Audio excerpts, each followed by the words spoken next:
Falta pouco menos de um mês para o Natal e, tradicionalmente, é no início de dezembro que o comércio começa a funcionar com horário estendido. Pois é, Rose, mas em São José dos Campos já tem loja aproveitando o movimento maior no centro da cidade e fechando as portas mais tarde. Vamos saber então com o repórter Rafael Olímpio como é que está essa situação, esse movimento por lá no calçadão da cidade.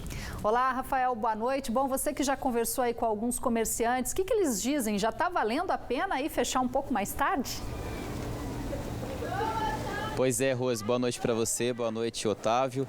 Algumas lojas já estão funcionando sim em horário estendido. Essa aqui atrás da gente, por exemplo, deve ficar até umas 7h30, 15 para as 8, de acordo com o que a gente conversou com a gerente aqui, um pouquinho antes daqui da nossa entrada ao vivo. Aqui no calçadão de São José dos Campos, diariamente 17 mil pessoas passam por aqui. Só que nesse período agora, que antecede as compras do Natal, esse número pode dobrar. Aqui ao meu lado está a Eliane Maia, que é a vice-presidente da Associação Comercial aqui de São José dos Campos. Eliane, boa noite. Esse fluxo de pessoas aqui agora, nesse horário que não costuma ter lojas abertas, ainda é por conta dos lojistas, dos comerciantes, né? Existe já alguma novidade com relação a esse horário estendido? Boa noite. Boa noite. Então, é por conta dos comerciantes, porque esse ano aumentou o número de consumo antes do Natal, porque geralmente a segunda semana são onde os lojistas já começam a estender o horário para até as 19 horas.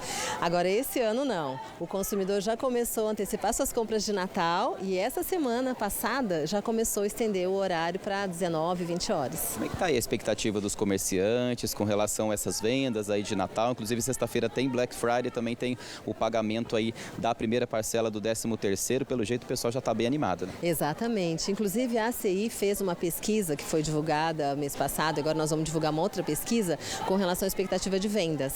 E 84% dos consumidores, dos comerciantes, já aumentaram os seus estoques. O ticket médio está variando entre R$50 a R$200, com uma expectativa de compra de brinquedos, principalmente de 3 brinquedos por pessoa. Então, realmente, esse ano nós temos uma expectativa muito boa de um crescimento muito grande nas vendas aqui para o comércio de São José dos Campos. Eliane, obrigado pela sua participação. Eliane, viu, pessoal? Então, vale a pena conferir aí, tem bastante loja aberta, mas só lembrando que esse acordo oficial vale a partir de segunda-feira mesmo, que as lojas passam a funcionar aí em horário estendido e a gente tem a chance de tirar aquela velha fama do brasileiro, né, que deixa tudo para a última hora. Rose e Otávio.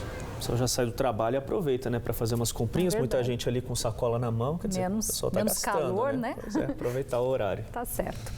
16 cidades da região foram alvo de uma fiscalização surpresa do Tribunal de Contas do Estado. Durante a ação, agentes verificaram as condições dos serviços oferecidos à população em hospitais municipais, unidades básicas de saúde, unidades de pronto atendimento, além dos prontos-socorros. Após a vistoria, os dados serão confrontados com as informações que foram levantadas na última fiscalização realizada em junho nos mesmos locais. De janeiro a outubro deste ano, os diagnósticos de pessoas com o vírus HIV caíram quase pela metade em Taubaté. Mas esse número pode não mostrar a realidade, já que muita gente ainda se esconde com a doença, abrindo mão do tratamento adequado. Por isso, uma campanha reforça os cuidados da prevenção das infecções sexualmente transmissíveis. E uma das ações que antecipa o Dia Mundial de Luta contra a AIDS, que é agora, no próximo domingo, é a oferta de testes rápidos para o diagnóstico precoce da doença. Há 7 anos, esta pessoa que não quer se identificar convive com o vírus HIV. De surpresa, descobriu a doença depois de receber um diagnóstico de dengue. Fiz o tratamento com medicação para dengue, porém não passava os sintomas que eu estava sentindo, até que eu, por vontade própria, resolvi fazer o teste de HIV. E quando eu fui até o AME da minha cidade, lá eu fiz o teste rápido e diagnosticou que eu estava realmente com HIV.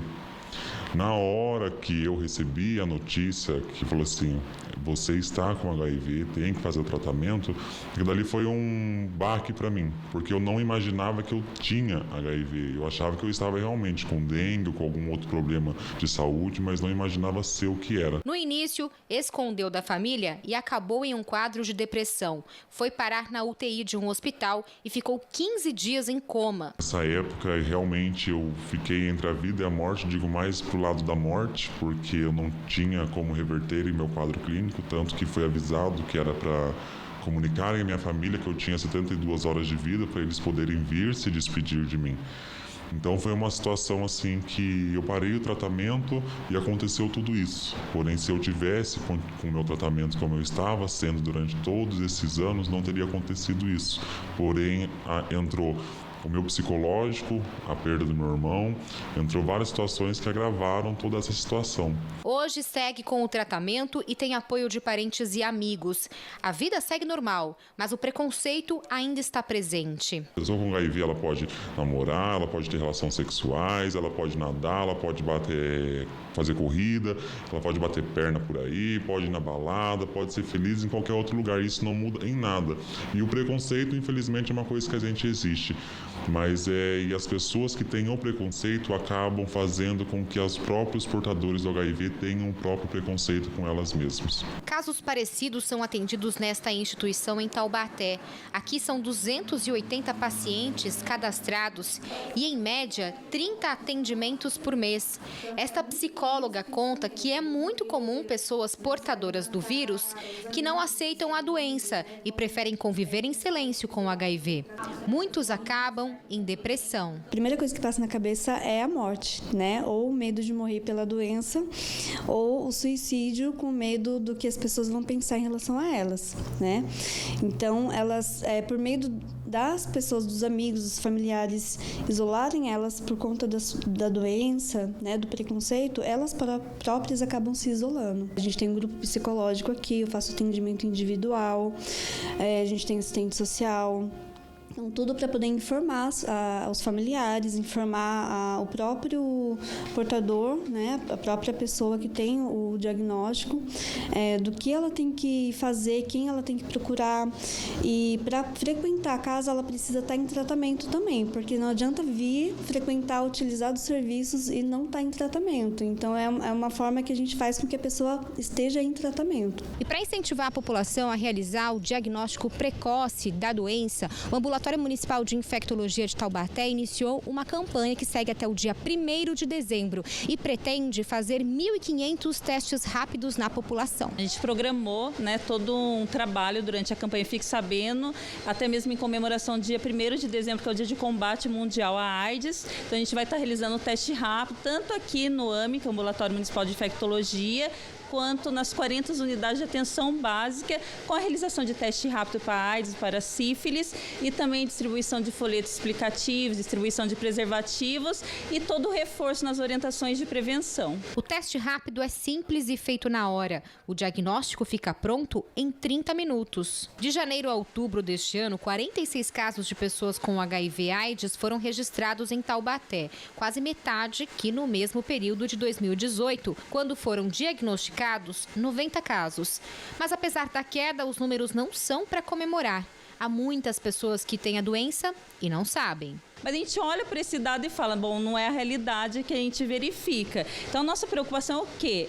Tá fazendo o diagnóstico precoce para evitar mortalidade por AIDS. Então, é chamar as pessoas para estar realizando o teste, pois através dessa forma que a gente consegue fazer esse diagnóstico, encaminhar para o serviço de referência, onde a gente vai conseguir equilibrar esse paciente, a imunidade, fazer com que ele não venha ter as doenças da AIDS. Confira agora como fica o tempo amanhã na região. Os detalhes no mapa.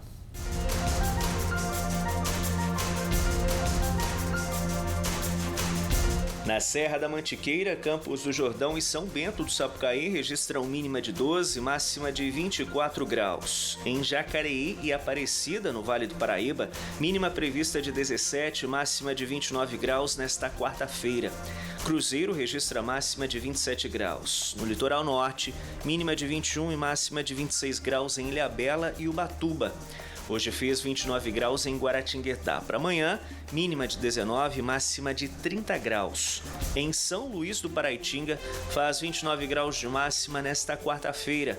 Os termômetros registram 32 graus de máxima amanhã em Caraguatatuba.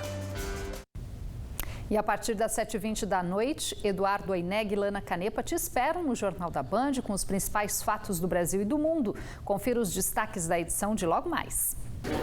Logo mais tem Jornal da Band, 7h20 da noite. Você vai ver as novidades sobre o transporte do corpo de Gugu Liberato para o Brasil. O velório está previsto para esta quinta-feira na Assembleia Legislativa de São Paulo. Ilana, a gente vai mostrar também a repercussão em Brasília, a declaração dada pelo ministro da Economia, Paulo Guedes, falando sobre o AI-5, uma medida do regime militar. E deu uma mega confusão, ele deveria ter ficado quieto. Notícia sobre o tremor de terra que assustou a população da cidade de Aleijadinho. Você vai ver no Jornal da Band.